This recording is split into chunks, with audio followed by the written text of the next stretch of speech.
How are you doing? I was hoping we could meet in person and do this. Yeah, not many people know that we've been friends for decades. We've raised our boys together. We did your house together. We were both lost together, wondering what we're going to do with the rest of our lives at some point. You seem to have certainly found your path. Though I can go on, and we have 3,000 anecdotes. The Tweak team, which seems to be following China in guidelines with telecom, has made it very clear. Y'all cannot catch up at Tweak Summit. Y'all cannot do any of this. You have to ask her serious questions. Okay.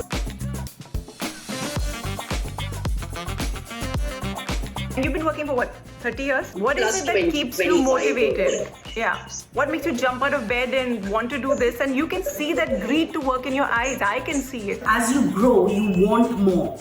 You become more greedy. I am very greedy as an actor. But I've also realized, probably because of where I come from, that somebody will always have something more than me. So I can't keep aspiring for that, because then there is no stopping that. I need to be better than myself. I loved you in Darlings, by the way. And I see you talking about yourself and about your talent in an unabashed manner. So how are you managing to be confident without being arrogant? And what is the advice you would give women who want to emulate you? Like you correctly said, Tins, it's not about it's not overconfidence. And you know more than anyone else. You've seen me over time. Very, very self-deprecating. There are days when I'm just not happy with who I am or what I look like, or etc., etc. But when I'm talking about my work, I love it. Also, success stays with me for a very little time. I get bored. So I'm like, thank you for all the love and appreciation. But ab aage kya? You were writing, you're painting, you're acting, you're a fabulous cook. There is something about a woman who's constantly trying to better herself. Is that what Shefali is all about? I needed a creative outlet. I think all of it was just an expression. And I can't sit still and I can't just not do anything. How do you deal with this anxiety? I mean, and what do you think other women should do? Because I think by nature, we worry about things constantly rather than enjoying them as much as we should. With age, you realize the battles you want to fight. You figure that, this is not going to alter the universe if it doesn't happen. I'm not saying I still don't rearrange cushions. I do that every 15 minutes. But all I'm saying is, did I really believe that you can't give advice to somebody? Because life, there is no instruction manual. You've got to figure your own path. You've got to make your own mistakes. You've got to fall down. You've got to put a band-aid and get up and tie your laces and walk. And there are days you don't want to get up. You don't get up. Back in the day when we were working, it was a very different atmosphere. Today you're working on OTT with so many young actors. Tell me the difference between, the way we used to work, they work, and what do you hope that more women will embrace and learn from these younger people, including us? I just tried stuff. I didn't have an agent to represent me. I never approached people and said, give me work. I never had a plan of action. I just kept picking stuff that I liked out of what was offered to me. I was not aggressive about it. I think today's generation, there's so much more, and I'm saying aggressive in a very positive way. They're focused, they know the image they want to put out, they know the kind of work they want to do, and they will aim at it and they will get it. I think for some point of time, it was a short phase, we were submerged in being mothers, saying that we never got to take our suffering or sorrow seriously because they were up to some shit all the time. Yeah, we didn't even get to shit properly because their shit was always bigger.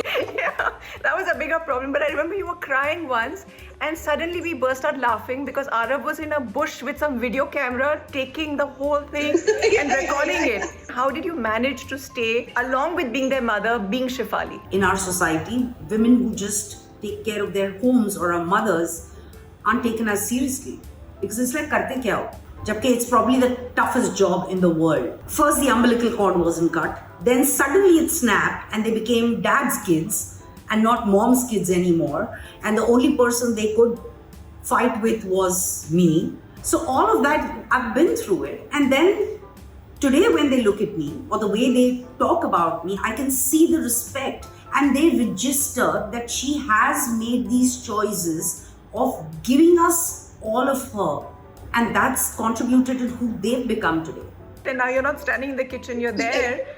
You're the dish, not the cook. I'm the dish. I just hope I'm not the flavor of today. Because then someday it'll change. Flavors will come and go, but a potato, you can't do without a potato. So you know what, let's not pretend Any- a bad.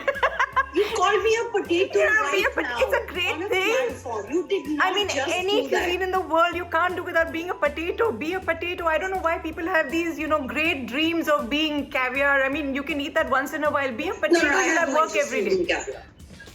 So, I okay. really, I can't even be caviar in the vegetarian household. That's Can also you true. imagine? Like what a tragedy it would be. Now, at Tweak, we really believe in women who are constantly upskilling, who are challenging themselves. What do you think that a woman needs to be relevant at every decade of her life, including the one that you're in?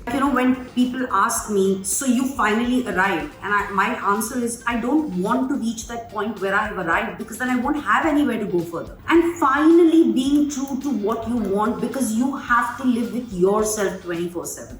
It's fine to say, okay, right, this is the way I thought, but maybe I was wrong. And at the same time, standing up and saying, you know what, maybe I am right. Maybe I'm wrong comes easily, but maybe I'm right. Accepting that comes very rarely for me. Yeah, I think that's, and we always say things like, I think, to kind of qualify that statement, because we are not confident enough to say, I know. Now that you are out there, you are doing 3 or 4 projects at a time. So how has it changed in terms of your family dynamics, and how do you balance it out?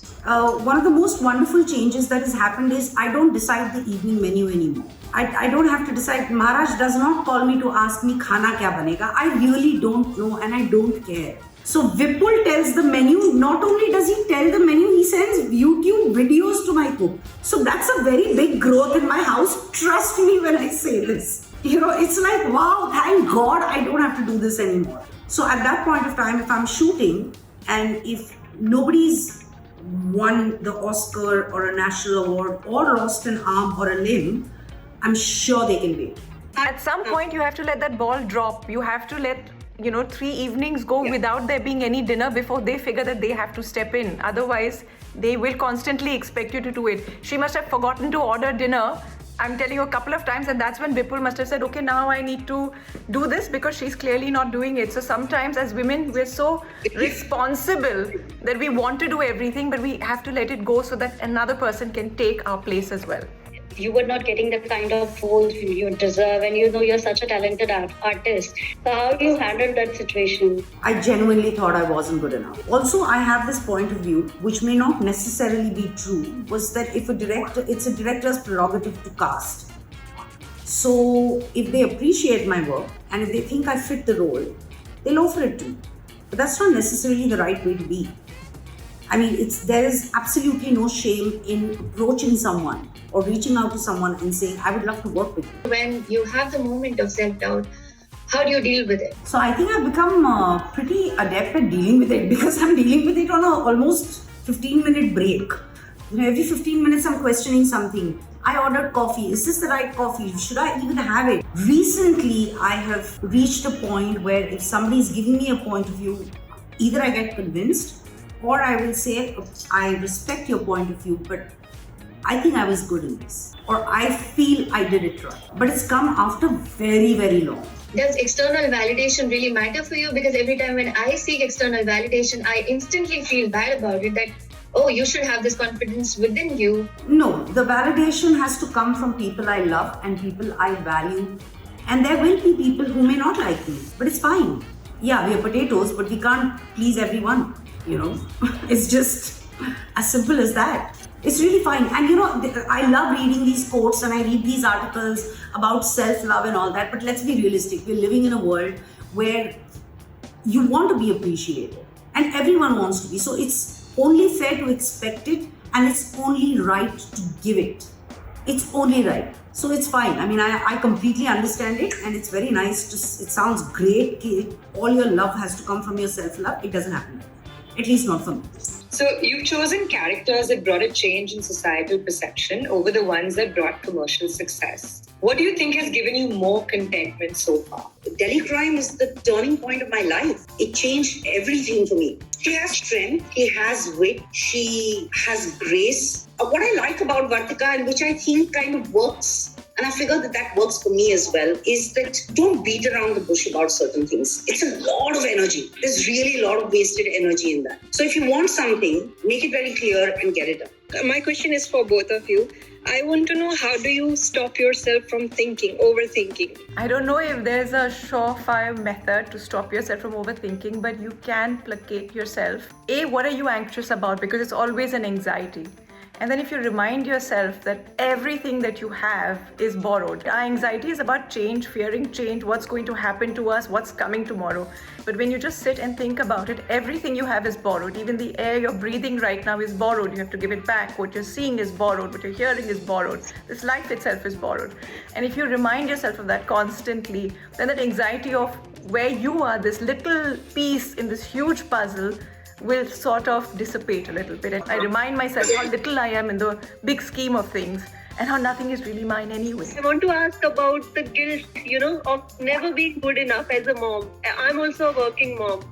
After I'm a mom, I realized my parents did the best they could. I mean, they tried everything. It might not have been exactly what I wanted, but they did the best they could. And that's what I'm going to try and do for my children. I don't know how old your children are. I mean, but... One is 20 and other is 18. Beta, you should have quit long ago. You're done? बस हो गया, अब और नहीं हो सकता. I think guilt is something you have to live with. Now you can see these balloons, they've been up there since my daughter's birthday, but if you tilt up a little bit, there are some which are stuck on the ceiling. Now the perfect mother by now would have climbed on a ladder, gotten that down, managed to have this house which is completely, unblemished. But I think being a mom is you have to accept that you're imperfect, and imperfect is as great as you can be and as good as they're going to get, and they should bloody well be happy with it. As long as you're not, you're trying, like Shefali said, you're doing your best, that's enough. Eventually, no matter how good you are, they're going to go into therapy and blame you for everything that went wrong and for every mess. So just accept it from now and enjoy your life, rejoice. That's what I would say. Thank you everyone for being here. Well, let's just end this by saying potato zindabad and let us all grow into these holes in potatoes. I love you, Chef. Yes. See you. Bye-bye. Thank you for joining us. Hey, potato.